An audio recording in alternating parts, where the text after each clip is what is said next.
Okay, let's get started. Buckle up, cause this is going to be a ride. Let's analyze the characters of NOAH and MIO in Xenoblade Chronicles 3, and I'm gonna need more than one video for this, so stay tuned for part 2. And I'm also tackling this one a little bit differently than my other Xenoblade protagonist breakdowns, because I'm tackling two characters with this one. Because in my opinion, it's impossible to properly talk about one without the other, because the way the story of Xenoblade 3 is structured, the motivations of one character almost always are related to the other, either directly for plot reasons, or indirectly for thematic reasons. So NOAH is from Kevis, the faction from Xenoblade 1, and MIO is from Agnes, the faction from Xenoblade 2, Bionis and Allrest, respectively. And a few days ago I mentioned how Xenoblade stories are broken up into two primary chunks. The first chunk contends with a very human theme and motif. In this case, living in an endless cycle of war and how that affects your humanity. With the second chunk contending with a more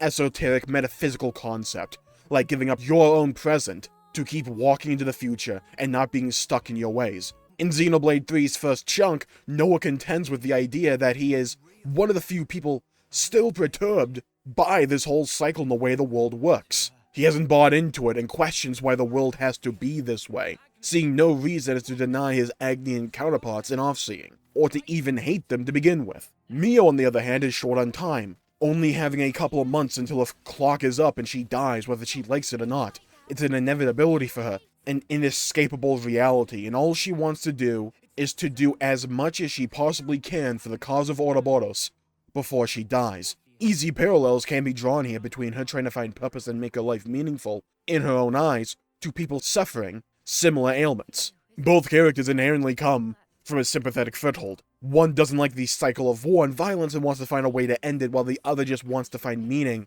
in a limited number of final days before she, eventually becomes an Infinity War crossover. NOAH looks at ceremonies like Homecoming and views them fundamentally different to everyone else. He doesn't see glory or honor or victory for making it that long. He sees a line of people marching hopelessly into death's embrace, with no way out and no actual choice in the matter. Sure, they may be content, but that's the only choice they had. Can you even call that a choice? Can you even call that living? He views this as a fundamental flaw in society and is willing to call it out to the rest of Ouroboros. He recognizes a flaw that has been normalized by his society and world overall, and instead of going along with the flow because that's how things operate, he is willing to try and enact some change wherever and however he can. Heck, one of the biggest subplots of Xenoblade 3 is him going to each of the individual colonies and finding a way to convince them to stand up against this cruel world. MIO herself instead keeps a diary. She is knock knock knocking on heaven's door, and finds comfort in journaling her final days and thoughts. It also provides some sort of physical way to pass down your thoughts and memories. Essentially, MIO's legacy. And if that sounds familiar to you, because in principle it is, it's very similar to another character from MIO's homeworld of Allrest. Remember Bridget and her diary? A significant storyline in 2 was the idea that Blades forgot all their memories once they reverted to a core crystal, and that certain Blades, wanting to pass something down, whether to others or to themselves, kept their thoughts and memories in a journal or a diary. It's a very human response to knowing the end is soon for you, wanting and trying to find any way to leave their legacy. It was one of the primary motivations of the antagonist Jin. And the story comes around with NOAH questioning if simply leaving a diary is enough and whether or not people can be content with that. It furthers his story in doubting the inherent normalized systems of the world and whether or not people actually want that and are happy or even content with that. Xenoblade 3 is an inherently political game with political messaging, with NOAH telling a story about human critiques of societal structures and MIO in turn telling the story of how those societal structures can affect everyone else. Whereas one character critiques the society itself, we see those ramifications of that society on another character. And therein lies the thematic tie-in between these two characters. Outside of the plot, thematically these two characters are tied together. You can't tell the story or theme of one character without the other. The stories themselves are compelling enough, but they embody a fundamental principle of Xenoblade storytelling, telling very human storylines through the lens of extravagant and fantastical settings and story structures. The 10-term limit on people's lives and MIO's time nearly being up can be applied to people suffering from some kind of disease or illness where they know that their hourglass of time is almost up, when their lives hang in someone else's or something else's hands. Noah's societal critiques and being willing to stand up for what you believe in, and to enact and advocate for change to normalize structures in society is inherently human, and can be applied to a whole host of opinions on society as a whole. And eventually, the love story blossoms, and their story transitions into one about letting go and moving on, yet again, told through the fantastical lens that is Xenoblade Chronicles 3 and Ionios, with the homecoming and eclipse scenes, and then the ending. And as the story progresses, we find these two characters gravitating closer and closer together. Mio starts to perform the off-seeing, regardless of faction, alongside Noah, who joins in when she has a particular vested interest in performing an off-seeing, and she starts to take an interest when he wants to perform an off-seeing as well.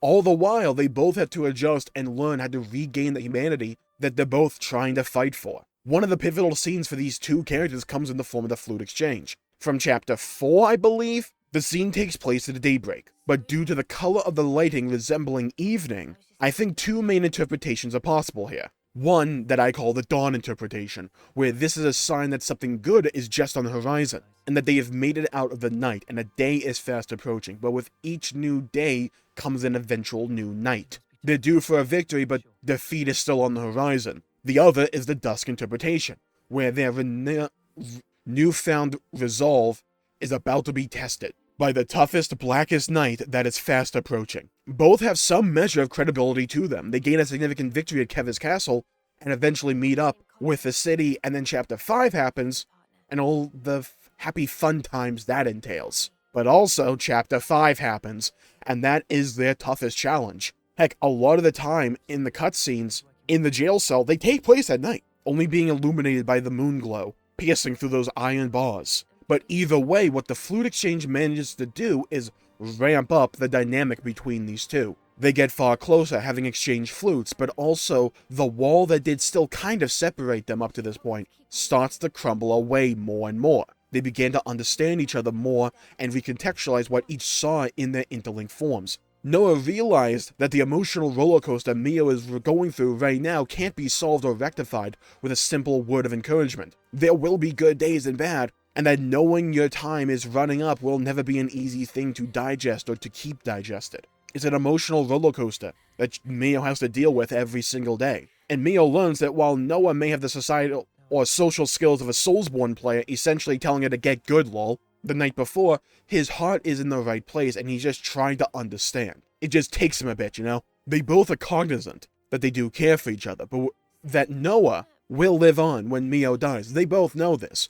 And Mio exchanges flutes so that Miyabi's can continue being played, so that she can pass on some kind of legacy. A lot of the actions that Mio does in these first 5 chapters are to find some way to pass on her legacy or Miyabi's, and have passing on Miyabi's legacy be her own legacy. And trying to have a legacy to pass on is inherently antithetical to the idea of Ionios, where people die, are forgotten about largely, and are reborn into the cycle again. Xenoblade 3's narrative, a lot of the time, tackles character development in sudden spikes. There's a lot of scenes where these characters grow closer together, but there's also these big climactic moments sprinkled throughout where rapid progress in either their development or them becoming closer takes place. Chapter 5 and 6, I've made videos about these chapters before, but let's talk about the big broad brushstrokes for what happens with these two characters specifically, and how they're not just individual stories and plot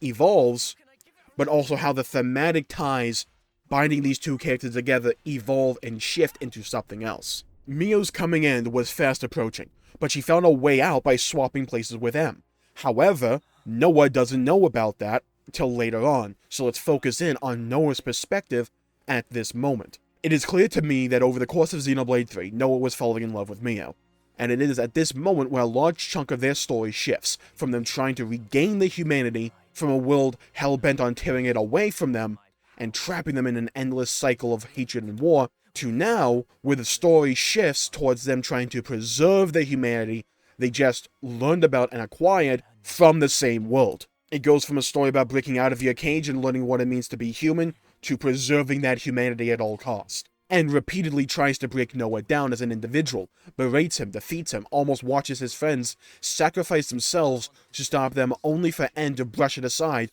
like it was nothing. The world repeatedly throughout chapter 5 reminds Noah that it is larger than him. than any one individual. Whenever Noah gets resistant and tries to break out of his cell, the wall never bends. Only Noah's knuckles get bloody and bruised. He's doing more harm to himself than he is impacting any palpable change on the world. Though he did help Gondor get away, that will come back in next video. The world itself is stagnant, immovable to Noah, and he has to listen to Mio tell him that she doesn't want to die. Again, Mio's perspective changes once we learn that was M, but to Noah it was his Mio. Her telling him this, that she doesn't want to die, breaks him because he knows he has to watch what will come, and that he doesn't have the power to stop it. He has to watch as she becomes yet another victim of this world. And on the next Noah installment and Mio installment, we will talk about the eclipse and the end of the game and how it wraps up the story of these two characters and how humanity manages to struggle and fight back and to find its own place in the world, and how these thematic ties and these overall thematic story arcs that these characters are undergoing in the background of things shifts and forms over time to be something else, as we talk about the second chunk of Xenoblade 3's story next time. Thank you all for tuning in. My pleasure making the video. If you enjoyed it, please leave a like and subscribe. It really helps the channel out and helps support future content, and I greatly appreciate it. Stay safe with everybody. Have a great day. Hope to see you all again next time. Hit the bell icon to be notified for when I upload in the future, and leave a comment down below with which character did you prefer all the way up to Chapter 5. Was it Noah or Mio? I'd love to hear your thoughts and hear your perspectives. Stay safe, everybody. Have a great day. Go play some video games if you can. And I'll see you all next time. Bye-bye, everybody.